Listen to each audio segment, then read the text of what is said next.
పరిశీలన లేదు దేవుని గురించి. మరి క్రైస్తవులకి ఉంది కదా దేవుని గురించి పరిశీలన, దేవుని గురించి అర్థం ఉంది కదా, మరి ఇక్కడికి వచ్చి కూడా ఎందుకు ఇలాంటి ఆలోచనలు కలిగి ఉంటున్నారు? దేవుని విషయంలో నేను రక్షించింది ఎవరు? దేవుడే. ఎవరై మనల్ని రక్షించింది ఎవరు? యేసుక్రీస్తు వారు. మరి ఆయన పుట్టినవాడు అన్నాం అనుకోండి, యేసుక్రీస్తు వారికి ఆది ఉందంటే ఇంకోటి ఏముంటుంది కదా?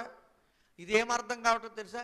పరిశీలనగా తెలుసుకొనక పోవుట చేత ఏమవుతుందంటే భక్తులను పిలువబడుతున్నారు, సేవకులను పిలువబడుతున్నారు, నా సేవ ఎంత గొప్పది అని చెప్పుకోగలుగుతున్నారు. కానీ ఇంకా వారికి ఏం అర్థం కాలేదండి. పరిశీలనగా దేవుడు తెలుసుకోవట్లో అర్థం. ఎవరు పిలిచారు నిన్ను? ఎవరు పిలిచారయ్యా నిన్ను? యేసుక్రీస్తు వారే కదా.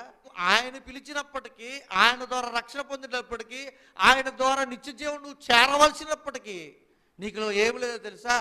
ఆయన గూర్చిన అనుభవ జ్ఞానం లేదు. లేకేనండి ఇలాంటి మాటలు వస్తున్నాయి వాళ్ళకి. లేకేనండి ఇలాంటి మాటలు తొట్టిల్లి వారికి వారు గొప్పవారు అనుకుంటున్నారు. నిజంగా పరిశీలించాలనుకుంటే ఒకనాడు దేవుని మాటలు పరిశీలించడానికి కొన్ని సభలు జరిగాయి. మొదటి శతాబ్దం ఆ కాలం దాటిన తర్వాత బైబిల్ గురించి ఏదైనా విశ్లేషణ అర్థం కాలేదనుకోండి, 66 పుస్తకాలు ఉన్నాయి కదా, ఎలా వచ్చినాయి? పెద్దలు, వాక్యం పట్ల పట్టున్నవారు, దేవుని పరిశుద్ధాత్మతో నిండుకున్నవారు కూర్చుని వాళ్ళు మాట్లాడుకుని సరైన విధానాన్ని నిర్ణయించుకుని దేవుని వాక్యాన్ని పెట్టుకోవడం ద్వారా ఈరోజు మనం వాక్యాన్ని చదువుతున్నాం.